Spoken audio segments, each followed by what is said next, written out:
مرید کیا کرتے تھے. مجھے لگتا ہے کہ ان کے بھی جملے یہی رہے ہوں گے. 5 وقت کی نماز پڑھوں گا, رمضان کے روزے رکھوں گا, اور اگر اللہ نے استطاعت دی تو حج کروں گا, زکوٰۃ دوں گا, اور اس کے بعد اگلا جملہ مسلمانوں, اللہ کے حکم پر عمل کروں گا.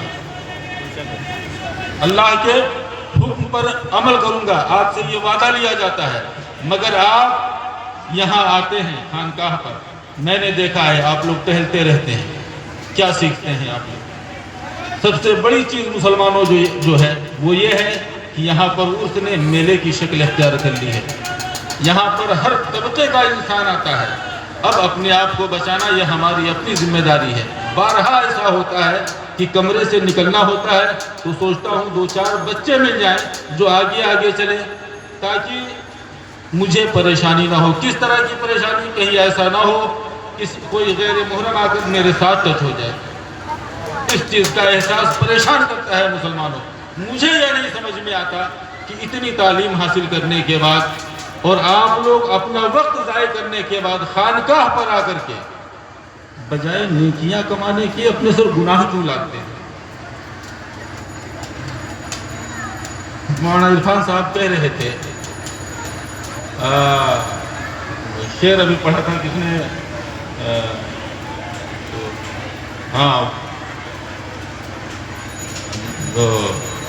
پھر کسی نے شعر پڑھا تھا نسبت کے تعلق سے. مسلمانوں اگر صرف نسبت انسان کی نجات کے لیے کافی ہوتی, صرف نسبت اگر کافی ہوتی مسلمانوں, تو ہم سے پہلے جو گزر گئے, وہ جو ہم سے پہلے گزر گئے وہ اتنے مجاہدے نہیں کرتے مسلمان. انہوں نے یہ مجاہدے نہیں کیے ہوتے جو ہم پڑھتے ہیں. صحابہ کی مسلمانوں بات مت کیجیے. حضرت سرکار غوث الاعظم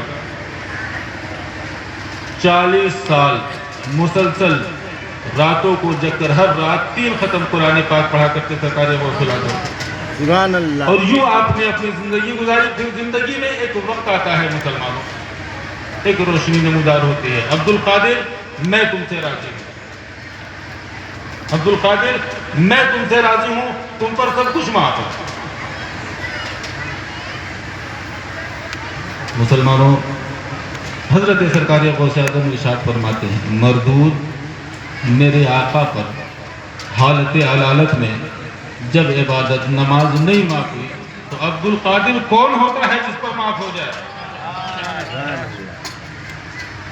دوسرا داؤ مسلمانوں کہتا ہے عبد القادر تمہارے علم نے تمہیں بچا لی.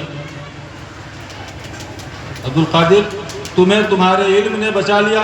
حضرت سرکار غوث اعظم ارشاد فرماتے ہیں, مردود یہ نہیں تسلیم کرتا کہ میرے رب کے فضل نے مجھے بچا لیا. یہ نہیں تسلیم کرتا کہ مجھے میرے رب کے فضل نے بچا لیا, کہتا ہے مجھے میرے علم نے بچا لیا. آواز آتی ہے عبد القادر میں نے اپنے اس والے داؤ سے, اس والے پھندے سے بہت سے لوگوں کا ایمان لوٹا, اور وہ سرکار غوث اعظم ہے. مسلمانوں ایک آدمی کے دل میں خیال پیدا ہوتا ہے, صبح اس وقت طواف کعبہ کروں گا جب کوئی حرم شریف میں موجود نہ ہو, کوئی حرم شریف میں موجود نہ ہو. وہ انسان بیت اللہ شریف میں داخل ہوتا ہے, کیا دیکھتا ہے؟ ایک نوجوان دیوار کعبہ سے لگا ہوا التجا کر رہا ہے, مولا میں اگر تیرے نیک بندوں کے سامنے کل حشر میں شرمندہ ہو جاؤں, مولا جب حشر قائم ہو مجھے نابینا بنا دے. اور نوجوان بڑا زار و قطار رو رہا تھا, جس کے دل میں یہ خیال پیدا ہوا تھا اول وقت میں حرم شریف میں حاضری دوں گا. قریب جاتا ہے اور کہتا ہے, نوجوان بتاؤ تم نے خطا کیا کی ہے جو اتنا زار و قطار ہوتے ہو؟ مسلمانوں پھر اس نوجوان نے کہا, کیا تم عبد القادر کو جانتے ہو؟ وہ انسان پوچھتا ہے, کون عبد القادر؟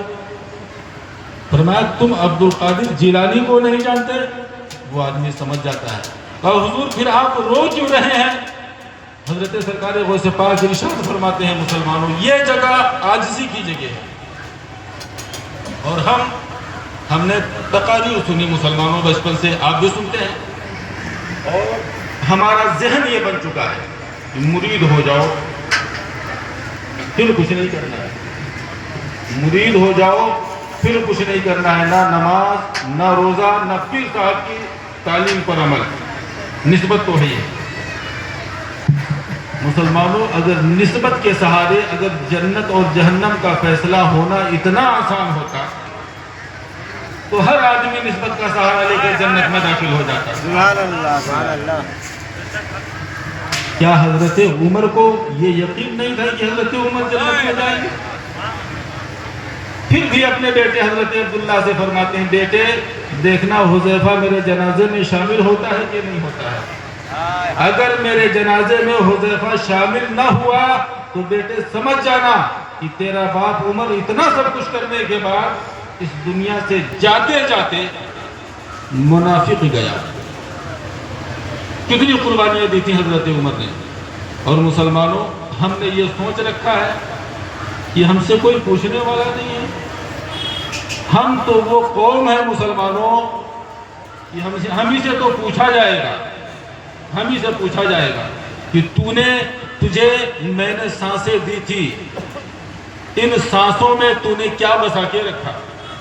جو سانسیں دی ان سانسوں سے تو کس کا ذکر کیا کرتا تھا.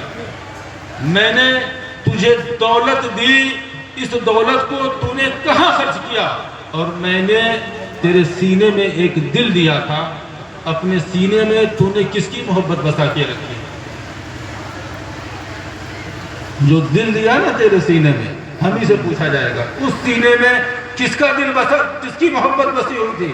تو مسلمانوں تیار رہو, جواب دینا ہے.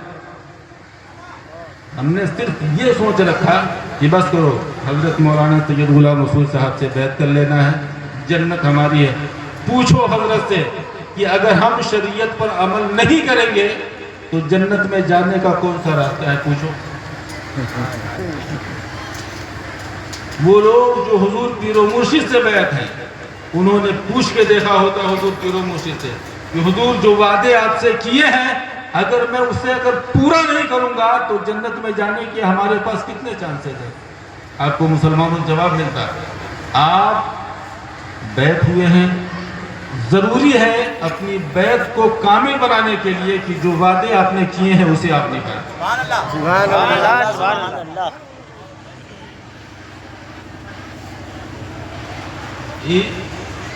میں کہتا ہوں کہ آپ لوگوں کا دعویٰ ہے آپ لوگوں کا کہ پیر صاحب سے اور پیرزادوں سے آپ لوگوں کو محبت ہے. جتنے لوگ یہاں بیٹھے ہیں نا خاص کر مرید, سب کا دعویٰ ہے کہ پیر صاحب سے بھی محبت ہے, پیرزادوں سے بھی محبت ہے اور خانوادے سے بھی محبت ہے. تو مسلمانوں یہ ہماری اور آپ کی ذمہ داری ہے کہ جیسا پیر صاحب چاہتے تھے, جیسا پیرزادے چاہتے ہیں, آپ اپنی زندگی اس طرح سے گزاریں. اور جب خانوادے میں آپ داخل ہو جائیں تو آپ کی طرف سے کوئی ایسا کام نہیں ہونا چاہیے جس کی وجہ سے کل آپ کے خانوادے اور خانقاہ کا نام بدنام ہو جائے.